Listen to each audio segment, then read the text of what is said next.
Hi ಎಲ್ಲರಿಗೂ ನಮಸ್ಕಾರ. ನಾನು ಪದ್ಮ. ಇವತ್ತು ಸೀಗಡಿ ಅಂದರೆ ಫ್ರಾನ್ಸ್ ಫ್ರೈ ಮಾಡ್ತಾಯಿದ್ದೀವಿ. ನಾನು ಎಲ್ಲ ನೀಟಾಗಿ ವಾಶ್ ಮಾಡಿ ಕೊಡ್ತಾಯಿದ್ದೀನಿ. ಇದನ್ನು ಪ್ರಿಪೇರ್ ಮಾಡ್ತಾ ಇರೋದು ಅಣ್ಣ. ನಾನು ಹಾಗೆ ಹೆಲ್ಪ್ ಮಾಡಿಕೊಡ್ತಾಯಿದ್ದೀನಿ ಅಷ್ಟೇ. ಅವನ ಕೈ ರುಚಿ ತುಂಬ ಚೆನ್ನಾಗಿರುತ್ತೆ. ನಾವು ಹೋಗಿದ್ವಿ ಅಂತ ಇದನ್ನೆಲ್ಲ ತೊಗೊಬಂದಿದ್ರು. ಈಗ ಪ್ರಿಪೇರ್ ಮಾಡ್ತಾಯಿದ್ದಾರೆ ನೋಡಿ. ನಾನು ಒಣಮೆಣ್ಸಿನ್ಕಾಯಿನ 2 ಸಲ ನೀರಲ್ಲಿ ತೊಳೆದ್ಬಿಟ್ಟು ಬಿಸಿ ನೀರಿಗೆ ಹಾಕಿ ನೆನೆಸಿಟ್ಟಿದ್ದೆ. ಹಾಗೆ ಹುಣಸೆಹಣ್ಣು ಕೂಡ ನೆನೆಸಿಟ್ಟಿದ್ದೆ ಬಿಸಿ ನೀರಲ್ಲಿ. ಎರಡನ್ನೂ ನೆನೆಸಿಟ್ಕೊಬೇಕು. ಇದು ಪೇಸ್ಟ್ ಮಾಡ್ಕೊಳ್ಳೋಕ್ಕೆ, ಖಾರ ರುಬ್ಕೊಳ್ಳೋಕ್ಕೆ, ಮಸಾಲೆ ಹಾಕೋದಕ್ಕೋಸ್ಕರ ಅದು ಫ್ರಾನ್ಸ್ಗೆ ಟೇಸ್ಟ್ ಚೆನ್ನಾಗಿರುತ್ತೆ ಅಂತ.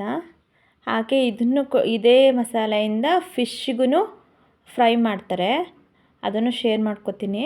ಫಿಶ್ ಫ್ರೈಗೆ ಪೌಡರೆಲ್ಲ ಹಾಕಿ ಮಾಡ್ತಾರಲ್ಲ, ಅದಕ್ಕಿಂತ ಈ ಥರ ನೆನೆಸಿಟ್ಟು ನಾವೇ ಪೇಸ್ಟ್ ಮಾಡಿ ಮಾಡೋದ್ರಿಂದ ತುಂಬ ಟೇಸ್ಟಿಯಾಗಿರುತ್ತೆ ನೋಡಿ. ನೀರನ್ನೆಲ್ಲ ಸೋಸ್ಕೊಂಡು ಒಣಮೆಣ್ಸಿನ್ಕಾಯಿ ಎಲ್ಲ ಹಾಕಿ ಪೇಸ್ಟ್ ಮಾಡಿ ತೊಗೋತಾ ಇದ್ದಾರೆ, ಪಾತ್ರೆಗೆ ಹಾಕ್ಕೊಳ್ತಾ ಇದ್ದಾರೆ. ಈಗ ಅದೇ ಮಿಕ್ಸಿ ಜಾರಿಗೆ ಹುಣಸೆ ಹಣ್ಣನ್ನು ಆ್ಯಡ್ ಮಾಡಿಕೊಂಡು, ಆಮೇಲೆ ಖಾರದ ಪುಡಿ, ಸಾಂಬಾರು ಪುಡಿನ ಆ್ಯಡ್ ಮಾಡ್ಕೊತಾ ಇದ್ದಾರೆ. ಸ್ವಲ್ಪ ಅರಿಶಿನ ಪುಡಿ, ಸ್ವಲ್ಪ ಉಪ್ಪು ಟೇಸ್ಟಿಗೆ ಎಲ್ಲ ಹಾಕಿ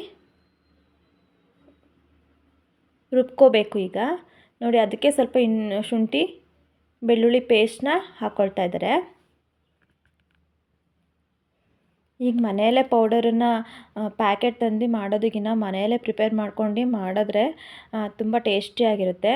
ಅದಕ್ಕೇ ಸ್ವಲ್ಪ 1ರಿಂದ 1.5 ಟೇಬಲ್ ಸ್ಪೂನು ಪೆಪ್ಪರನ್ನ ಹಾಕಿ ಜಜ್ಜಿಬಿಟ್ಟು ಈಗ ಮಿಕ್ಸಿ ಜಾರ್ಗೆ ಹಾಕಿ ರುಬ್ಕೊಳ್ತಾ ಇದ್ದಾರೆ ನೋಡಿ.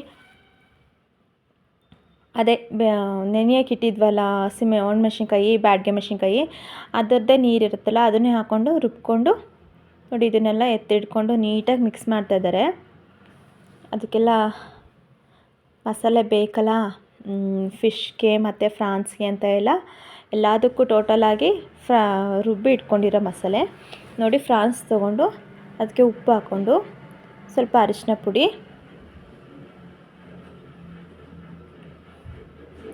ವಿಡಿಯೋ ಇಷ್ಟ ಆಗಿರೋ ಸಬ್ಸ್ಕ್ರೈಬ್ ಮಾಡ್ಕೊಳ್ಳಿ, ಲೈಕ್ ಮಾಡಿ, ಶೇರ್ ಮಾಡಿ, ಕಾಮೆಂಟ್ ಮಾಡಿ ಪ್ಲೀಸ್. ಖಾರದ ಪುಡಿ, ನಿಂಬೆಹಣ್ಣಿನ ರಸ ಹಾಕ್ಕೊಂಡು ಮಿಕ್ಸ್ ಮಾಡ್ಕೊತಾ ಇದ್ದಾರೆ.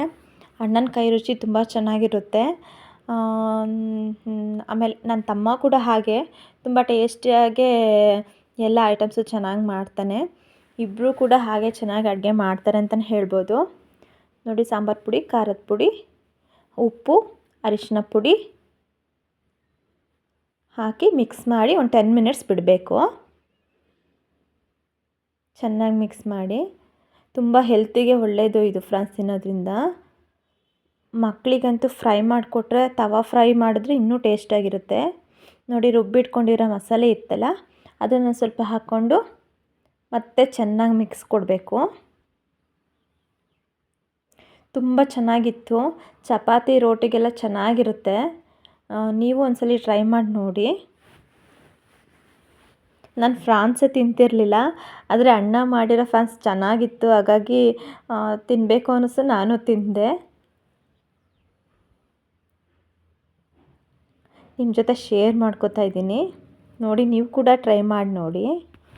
ಈಗ ಈ ರೀತಿ 10 ಮಿನಿಟ್ಸ್ ಬಿಟ್ಟ ಮೇಲೆ ಮತ್ತೆ ಒಂದು ಪಾತ್ರೆನ ಗ್ಯಾಸ್ ಮೇಲೆ ಇಟ್ಬಿಟ್ಟು ಸ್ವಲ್ಪ ಎಣ್ಣೆ, ಸ್ವಲ್ಪ ತುಪ್ಪ, ನಂದಿನಿ ತುಪ್ಪ ಹಾಕ್ಕೋತಾ ಇದ್ದಾರೆ. ಎಲ್ಲ ಕಾದ್ಮೇಲೆ ಫ್ರಾನ್ಸ್ ಎಲ್ಲ ಹಾಕಿ ಫ್ರೈ ಮಾಡಿ, ಅದಕ್ಕೆ ಕಾಯಿ ತುರಿ ಹಾಕಿ ಸ್ವಲ್ಪ ಕರ್ಬೇವು ಸೊಪ್ಪು ಹಾಕಿ ಫ್ರೈ ಮಾಡಿದರು. ಚೆನ್ನಾಗಿ ರೋಸ್ಟ್ ಮಾಡಿದ್ಮೇಲೆ ಈ ರೀತಿ ಆಗಿದೆ ಫೈನಲಾಗೆ.